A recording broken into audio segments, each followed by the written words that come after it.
그래서 그렇다면 이 문제를 어떻게 우리가 해결해야 될 것인가. 제가 마지막에 제기했습니다만은 이러한 것 현실에 대한 인식을 우리가 갖고 북한과 접근을 해야 되겠다. 우리 단독으로 접근할 수 있는 부분이 있고 또 국제사회와 공동으로 접근해야 되는 부분이 있는데 이런 부분을 우리가 손 놓고 기다리고 있을 수만은 없다.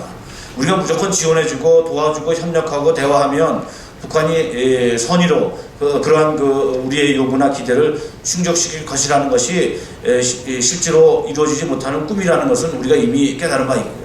또 그렇다고 해서 우리가 북한을 압박하고 북한과 어떤 단절된 상태에서 문제가 해결될 것이라고 기다리는 것, 전략적 인내라고도 표현할 수 있습니다만은 이것도 역시 한계가 있다는 것이 오늘 우리가 느끼는 현재 한반도 문제의 심각성입니다. 그렇기 때문에 우리 정부도 그렇고 우리 시민사회도 이제는 좀 적극적으로 문제 제기를 하고 요구하고 또 주장할 그런 상황이 되었다 그렇게 생각합니다. 남북의 기본합의서 만들 때만 해도 남북한 불가침, 화해협력, 또 비핵화 이렇게 나눠서 할 수 있는 정도였는데 지금은 오히려 역으로 북한이 핵을 보유하고 있다고 주장하고 있고 또 그러한 북한이 핵을 사용할 수 있을 것이라고 우리를 포함해서 대부분의 국가들이 인정을 하고 있는 상황. 그러니까 북한이 실제로 핵무기를 6개에서 8개 가지고 있다고 최근에 외국의 연구기관이 발표를 했는데 북한은 그것을 자기네들 표현대로 얘기하면 숨기지 않는다. 또 그것을 계속해서 개발하고 있기 때문에 그것이 해결되지 않은 상황에서의 평화체제라는 것이 과연 가능할까? 그런 의문이 드는 것이죠. 마지막입니다. 저는 오늘 이 평화체제와 핵 문제 대단히 중요한 문제고 이것이 해결되지 않고는 다른 분야의 해법을 찾을 수가 없을 정도라고 생각합니다. 한반도에 지금 실현 협정이 체결된 지 이제 61년 그러니까 이러한 정전 협정에 따른 이 정전 체제가 평화 체제로 전환이 되고 또 그러한 평화를 바탕으로 해서 우리가 통일을 준비해야 되는데 이러한 문제가 과연 제대로 이행이 됐는가라는 부분하고요. 또 하나는 작년에 육자회담이 개최된 지 10주년이 되는 해였기 때문에 한반도에 있어서 핵 문제가 이 육자회담이라고 하는 틀 속에서 이루어지도록 노력해왔음에도 불구하고 이제 벌써 11년 차에 접어드는데 과연 어떤 것인가 이런 것을 생각해 본다면 상당히 좀 부정적이고 무거운 마음으로 평가할 수밖에 없었다는 말씀을 드립니다. 먼저 지난 1년 동안의 그 과정을 회고해 보면 사실은 우리 박근혜 정부도 한반도 신뢰 프로세스라고 하는 새로운 남북관계의 틀을 제시하고 또 이러한 프로세스에 입각해서 주변 국가들과의 공조, 협조를 구하는 부분 또 내부적으로 공론하는 과정 그리고 지난 3월 28일 구동독 지역이었죠. 독일 방문 시에 드레스덴에서 새로운 한반도 평화 통일을 위한 구상을 발표하는 것처럼 여러 가지 그런 시도가 없었던 건 아니지만 이에 대한 북쪽의 반응은 정말 우리가 지금 그 용어를 입에 담을 수 없을 정도로 아주 격렬한 그런 반발, 비방 또 비난 이것을 해서 거부를 하고 있는 것이 현실입니다. 더군다나 우리가 육자회담을 통해서 북한 핵 문제를 해결하고자 할 때 그 목표는 우리가 91년도 남북 간에 합의한 한반도 비핵화 공동선언이라고 하는 그러한 남북 간의 합의를 북한이 그동안 핵을 개발해오고 또 세 차례 핵실험하는 과정에서 드러났던 것처럼 북한은 핵을 보유함으로 해서 핵을 지속적으로 개발함으로 해서 체제를 유지하려고 하는 그러한 목적 사이의 괴리를 우리 남북 간의 차원에서 또는 국제사회 차원에서 육자회담이라든지 또는 유엔 차원에서 억제하고 변화시키려고 했으나 사실 그 부분에 있어서는 정말 한 걸음도 나가지 못하고 오히려 금년도에 북한은 경우에 따라서는 4번째, 5번째 핵실험을 언제든지 할 수 있다 이런 입장을 표명하고 있는 것이 현실입니다. 그래서 지난 1년 동안에 우리가 이런 정말 여야 또 보수 진보를 막론해서 우리 국내 모든 관련한 지도자분들이 머리를 맞대고 만들어 놓은 이런 좋은 선언이 있음에도 불구하고 우리 정부도 물론이거니와 북쪽에서도 한 걸음도 나가지 못하고 있는 그런 현실입니다. 그러면 이 한반도 평화체제와 그리고 이 핵 문제와 관련해서 해법이 뭐냐, 제가 이 발전을 썼습니다만은, 제가 지난 3월과 5월 스웨덴에서 주최하는 학술회의에 북한 평화군축 연구소 사람들 매년 뭐 참석합니다만은, 금년에도 이제 평화군축 연구소 작년도 그 소장이 지금 이제 북한 유엔 대표로 가 있는 좌성남 대사였는데, 올해는 이제 그동안 연구사로 있던 분이 이제 새로이 문동희 연구사인가요? 소장으로 새로 임명이 돼서 참석을 했고요. 또 하나는 5월달에 스위스의 그 정부에서 운영하는 연구소에 갔을 때 북한 인민무력부 소속의 장교들이 또 매년 또 연수에 오는 그런 그 사람들입니다만은 참석을 해서 최근에 북한이 박근혜 정부가 출범하면서 다른 부분은 처치하더라도 평화체제와 이 핵 문제와 관련한 그들의 그 입장, 또 그들의 어떤 대응, 이런 것을 현장에서 정말 솔직하게 들을 수 있는 기회가 있었습니다. 물론 이 부분은 제가 이제 북한 사람도 접촉했기 때문에 가기 전에도 그렇고 가고 난 후에 상세하게 통일부에 신고를 했습니다만은, 이제서 제가 말씀을 드리면 북한 사람들의 반응은 아주 간단합니다. 한국에서 진행되고 있는 한미 합동군사훈련 중단하라. 중단하지 않으면 자기들이 그 느끼는 피부로 느끼는 그러한 그 위협에서는 가시지 않기 때문에 자기들 생존 수단인 핵무기는 절대로 포기할 수 없다. 한반도 비핵화를 논의하고 있는 육자회담. 작년에 제가 그 중국 조호대에서 열린 10주년 기념 회의에 이제 민간 대표로 참석을 해서 그 당시에는 이제 김계관 그 전 수석대표죠.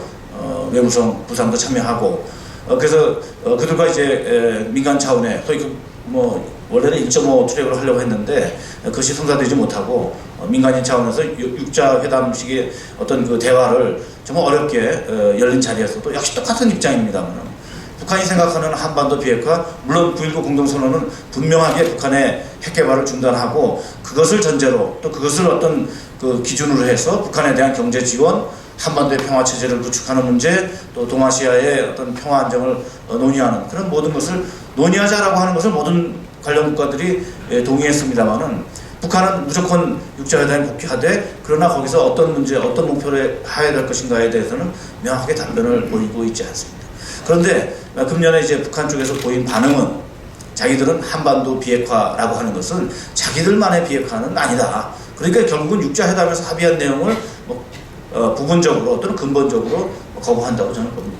자기들이 얘기하는 것은 한반도 전체, 과거에 그들이 얘기했던 한반도 비핵지대와의 연장선상에서 한반도 전체의 비핵화가 이루어져야 되는데, 구체적으로 미국이 한국에 대한, 남한에 대한 핵우산을 폐기해야 그것이 진정한 한반도 비핵화니까 그것을 달성하기 위해서 논의한다는 하지만 사실 그 이상의 또는 그것을 배제한 논의라고 하는 것은 자기들로서는 받아들일 수 없다.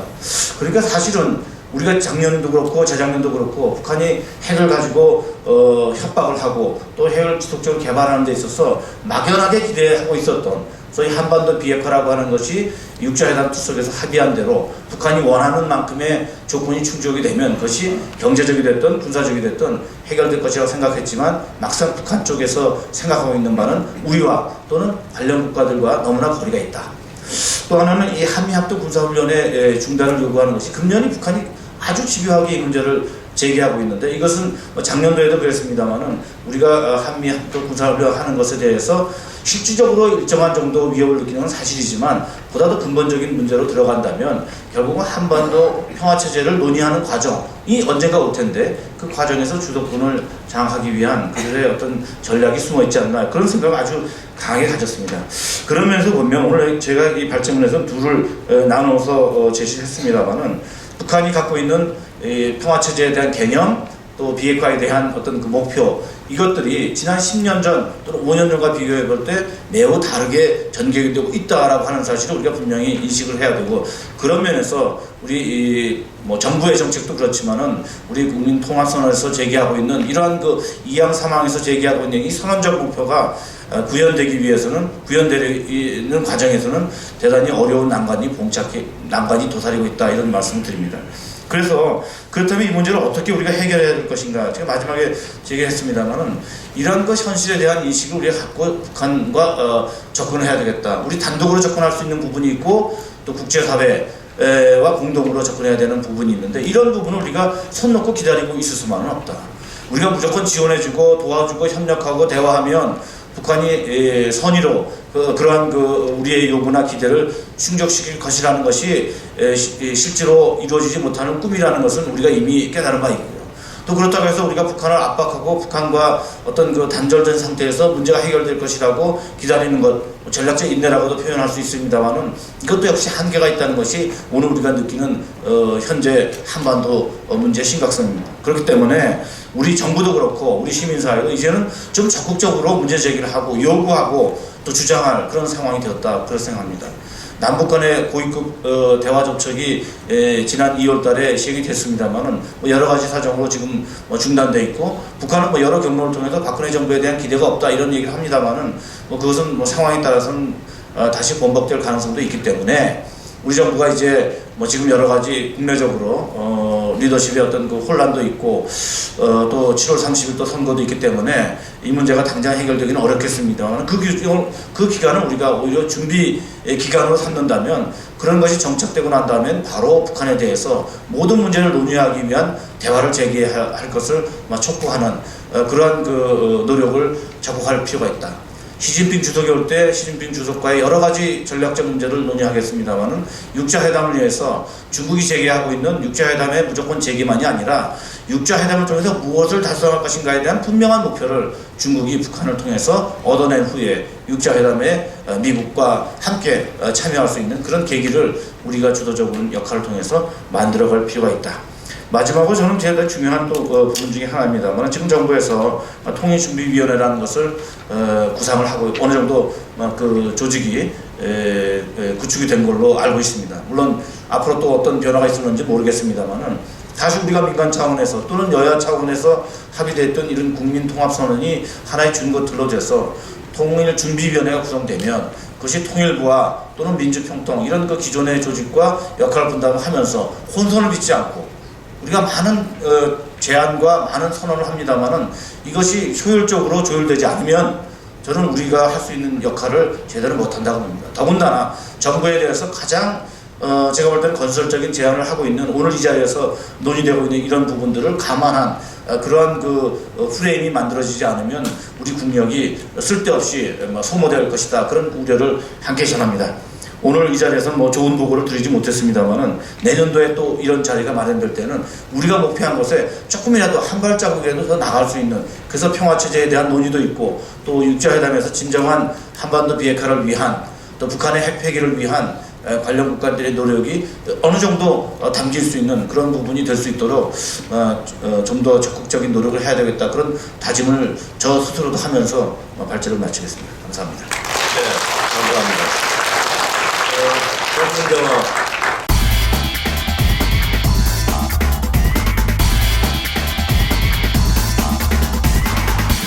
그래서 제가 다 말씀드리기는 좀 뭐하지만은 좀 합쳐서 이렇게 좀 말씀을 드리면요.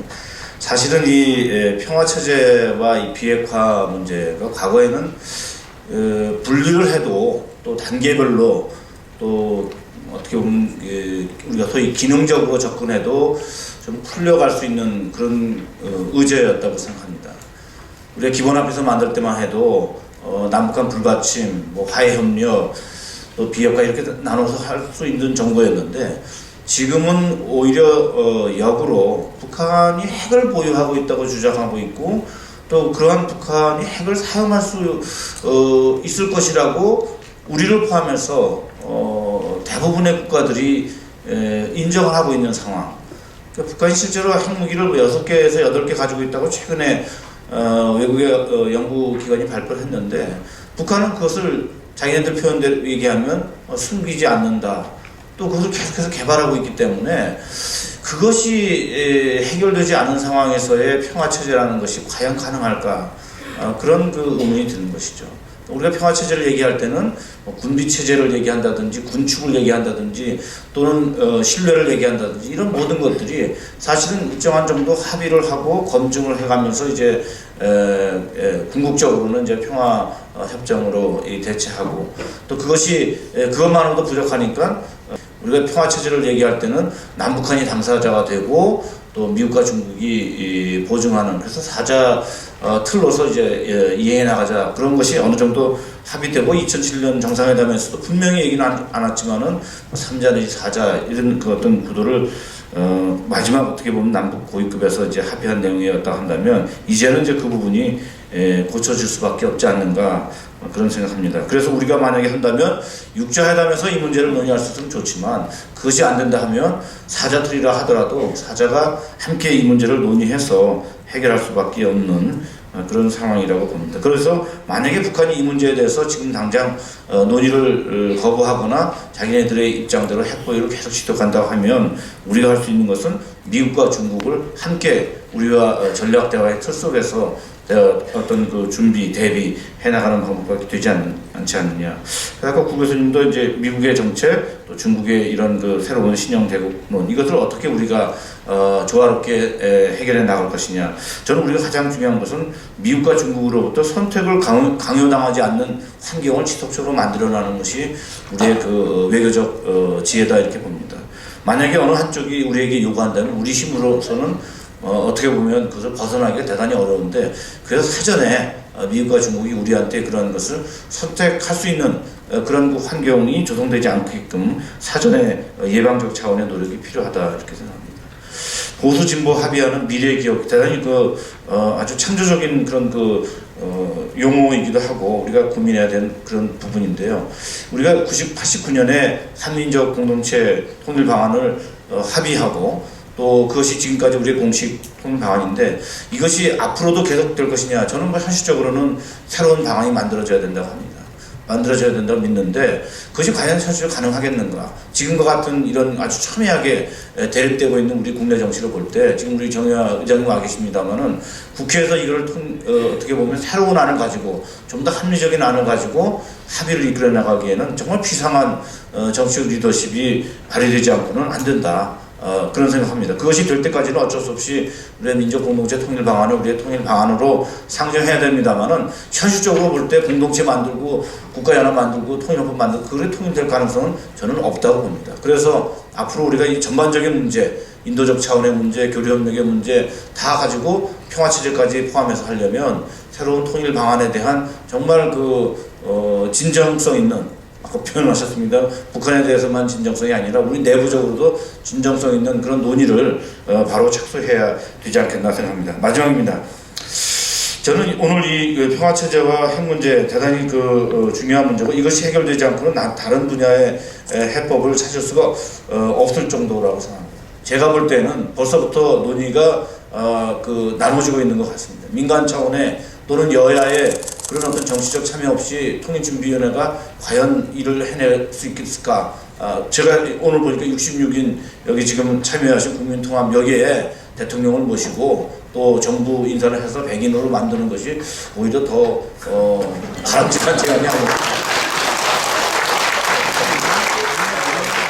제 마지막 말은 여기 의장님 오셨으니까 또 법무수님 계시고 이 통합선언문에 대통령 모시고 오는데 우리 노력을 하는 것이 내년도에 정말 좋은 의제를 가지고 할 수 있는 계기가 되지 않을까 그렇게 생각합니다. 감사합니다.